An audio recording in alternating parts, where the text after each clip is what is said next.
ನಾವು ನಾನಾದಿಯಾಗಿ ನಮ್ಮ ಅಧ್ಯಕ್ಷರಾದಿಯಾಗಿ ಬಂದು ಕೂತು ಪ್ರತಿಭಟನೆ ಮಾಡ್ತಾ ಇದ್ದೀವಿ, ನಾನು ಮಾತಾಡ್ತಾ ಇದ್ದೀನಿ ಮುಂದೆ ಅಂದರೆ ಅದು ಸಂವಿಧಾನ ಕಾರಣ.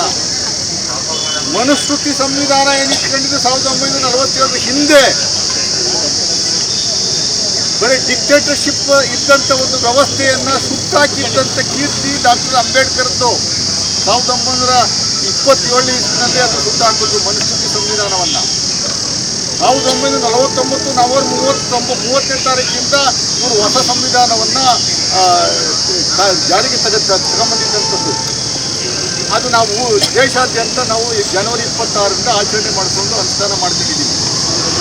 ಸಂವಿಧಾನ ಇಲ್ಲ ಅಂದಿದ್ರೆ ಮನೆ ಮುಖ್ಯಮಂತ್ರಿಗಳು ಸದನದಲ್ಲಿ ಓಪನ್ ಆಗಿ ಹೇಳಿದ್ದಾರೆ, ಡಾಕ್ಟರ್ ಅಂಬೇಡ್ಕರ್ ಬರೆದಂಥ ಸಂವಿಧಾನ ನಾವು ಜಾರಿಯಲ್ಲಿ ತರ್ದಿಲ್ಲ ಅಂದಿದ್ದಿದ್ರೆ, ಕಾಂಗ್ರೆಸ್ ಪಕ್ಷದ ನೇತೃತ್ವದ ಸಂವಿಧಾನವನ್ನು ನಾವು ತರುವಂಥ ಕೆಲಸವನ್ನು ನೆಹರು ಅವರು ಮಾಡಿಲ್ಲ ಅಂದಿದ್ರೆ ಇದೇ ಅಮಿತ್ ಶಾ ಗುಜರಿ ವ್ಯಾಪಾರ ಮಾಡಬೇಕಾಗಿತ್ತು.